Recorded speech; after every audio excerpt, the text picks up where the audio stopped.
കഴിഞ്ഞ ദിവസം ഒരു പ്രമുഖ സൈക്യാട്രി ജേർണലിൽ ഒരു കേസ് വായിക്കുകയുണ്ടായി. വെറും 3 വയസ്സ് മാത്രം പ്രായമുള്ള ഒരു കുഞ്ഞിനെ അതിൻ്റെ അമ്മ തലയിണയമർത്തി കൊല്ലാൻ ശ്രമിച്ചു. സ്വന്തം കുഞ്ഞുങ്ങളെ ദിവംഗതരാക്കുന്ന അമ്മമാരുടെ കഥകൾ ഇതിനു മുമ്പും നമ്മൾ കേട്ടിട്ടുണ്ട്. അതിൽ പ്രത്യേകിച്ച് പുതുമയൊന്നുമില്ല.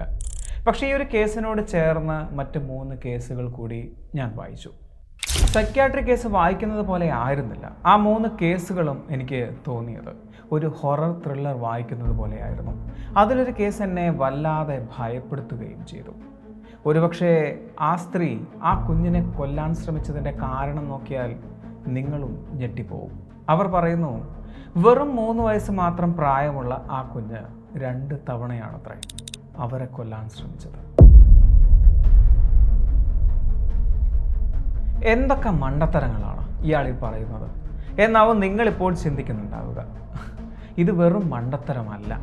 അങ്ങനെ ആയിരുന്നുവെങ്കിൽ ഈ ഒരു കേസ് ഇത്രയും പേർ ഡിസ്കസ് ചെയ്യുന്ന ഒരു ജേർണലിൽ വിഷയമാവുമായിരുന്നില്ല. നിങ്ങൾ ചിന്തിക്കുന്നത് പോലെ വെറും 3 വയസ്സ് മാത്രം പ്രായമുള്ള ആ കുഞ്ഞ് എങ്ങനെയാണ് ഒരാളെ കൊല്ലാൻ ശ്രമിക്കുന്നത്, അതുപോലെ പലരും ചിന്തിച്ചിട്ടുണ്ടാവും. ആ അമ്മ പറയുന്നൊരു വിഷയമുണ്ട്. ആ കുഞ്ഞ് അവരിൽ ജനിക്കുന്നത് ഒരു പിശാചിലൂടെയാണത്രേ. അത് ഒരു പിശാചിൻ്റെ കുഞ്ഞാണ് എന്നും അത് ഈ ഭൂമിയിൽ പലരെയും നശിപ്പിക്കാനായി ജനിച്ചതാണ് എന്നും. ഗർഭം ധരിക്കുന്നതിന് മുമ്പേ ആ സ്ത്രീ പല സൈക്യാട്രിസ്റ്റുകളെയും കണ്ടിരുന്നതായി പറയുന്നു.